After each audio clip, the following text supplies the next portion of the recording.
Bonjour et bienvenue dans la saison 2 du podcast Harmonie atypique.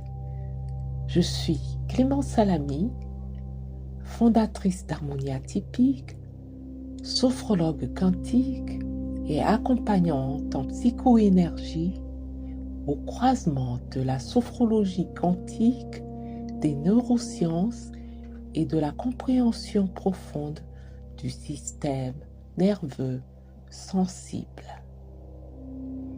Dans cette saison, je t'invite à explorer ce qui se joue à l'intérieur, là où la fatigue ne se voit pas toujours, mais s'inscrit profondément dans le corps, dans le rythme, dans le vécu quotidien.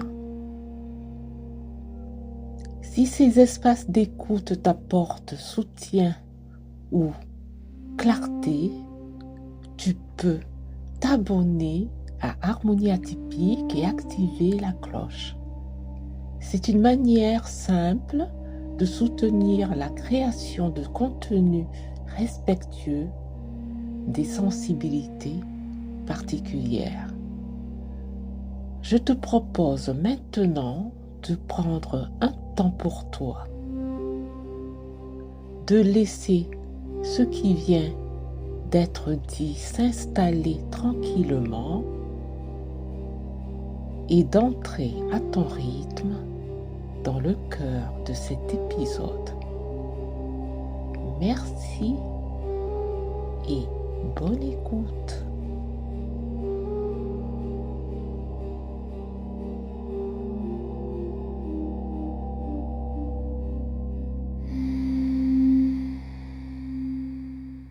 Parents d'enfants sensibles. Pourquoi l'épuisement est si fréquent? Surcharge émotionnelle expliquée. Respire doucement. Et si tu es parent, peut-être que tu te reconnaîtras immédiatement dans ce qui va suivre. Tu aimes ton enfant plus que tout. Tu veux l'aider, le protéger, le comprendre. Tu fais de ton mieux. Et pourtant, il y a cette fatigue profonde, persistante.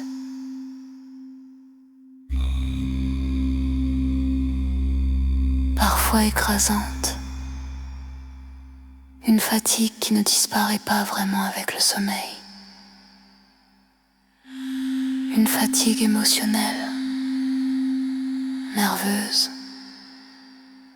Et parfois tu te demandes en silence.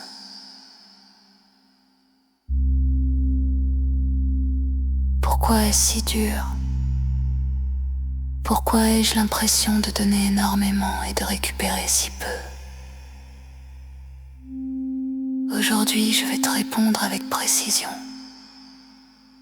Non pas en parlant de motivation, mais en parlant de biologie.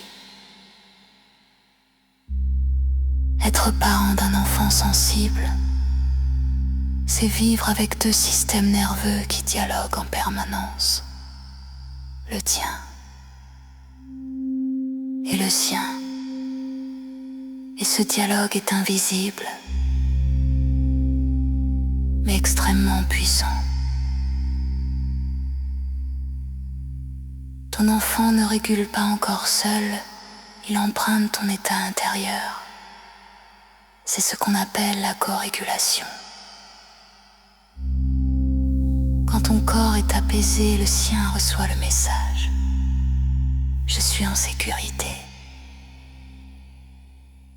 Quand ton système est tendu, le sien capte. Danger possible. Ce n'est pas volontaire.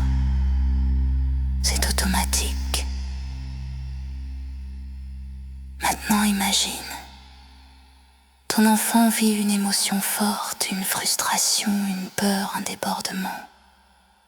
Son système nerveux s'active. Le rythme cardiaque augmente, le cortisol, l'hormone du stress, commence à circuler. Et là, ton organisme entre en scène. Parce que ton cerveau parent est programmé pour répondre à la détresse de ton enfant. C'est un mécanisme d'attachement magnifique, vital, mais énergivore. Quand ton enfant explose, ton système s'active aussi. Même si tu restes calme en apparence à l'intérieur, tout travaille. Ton corps analyse. C'est comment aider, comment protéger, comment calmer. C'est une mobilisation permanente. Et si ces situations se répètent plusieurs fois par jour, pendant des années, alors la réserve énergétique diminue. Pas parce que tu es un mauvais parent, parce que tu es biologiquement engagé. Ajoute à cela un autre élément. Souvent, les parents d'enfants sensibles sont eux-mêmes sensibles. Donc deux radars puissants dans la même maison, de hyperperception, de fatigue potentielle. Tu comprends maintenant pourquoi l'épuisement arrive si vite. Mais allons encore plus loin. Parce que ce qui fatigue le plus, ce n'est pas seulement l'intensité des émotions, c'est l'absence de récupération. Imagine une journée matin. Ton enfant refuse de s'habiller, montée de stress. Tu régules. Trajet, bruit, imprévu, adaptation, école, une formation à gérer, anticipation. Retour, fatigue accumulée, nouvelle tempête. Tu contiens, tu rassures. Et le soir, tu voudrais souffler, mais ton système est encore en alerte. Le cortisol, quand il reste élevé trop longtemps, empêche la vraie récupération. Le corps croit que la mission n'est pas terminée.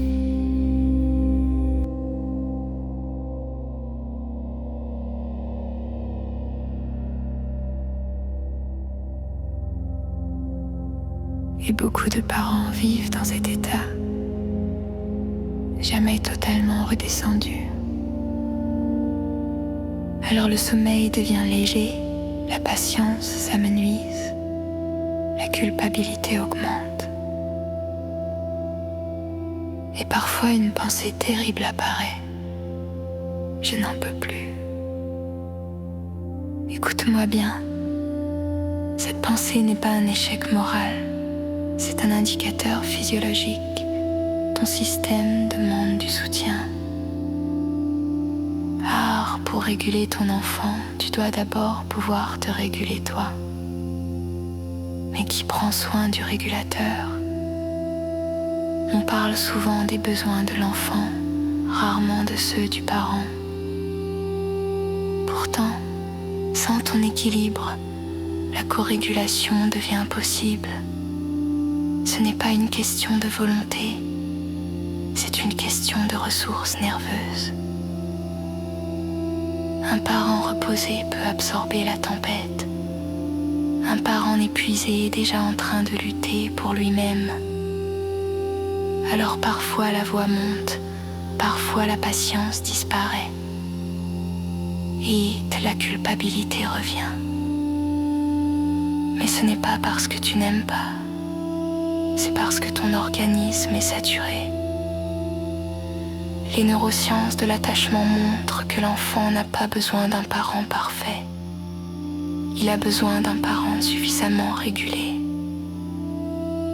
Et cela inclut les réparations, les excuses, retour au lien. La sécurité relationnelle ne vient pas de l'absence de difficultés. Oh, vient de la capacité à revenir ensemble au calme. Mais pour pouvoir revenir,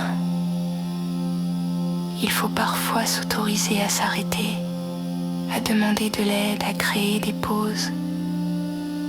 Tu n'es pas censé porter seul.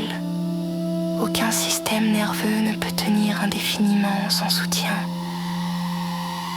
Plus tu comprends cette mécanique, plus tu peux changer ton regard sur toi. Tu n'es pas faible, tu es intensément mobilisé. Et cette mobilisation mérite respect, reconnaissance, soin. Respire. Peut-être qu'en ce moment, ton corps réalise qu'il a le droit d'être fatigué et que cette fatigue a du sens. Tu fais un travail immense, invisible, mais immense. Et plus tu apprendras à prendre soin de ton propre équilibre, plus ton enfant bénéficiera de cette sécurité. Parce que l'apaisement se transmet toujours.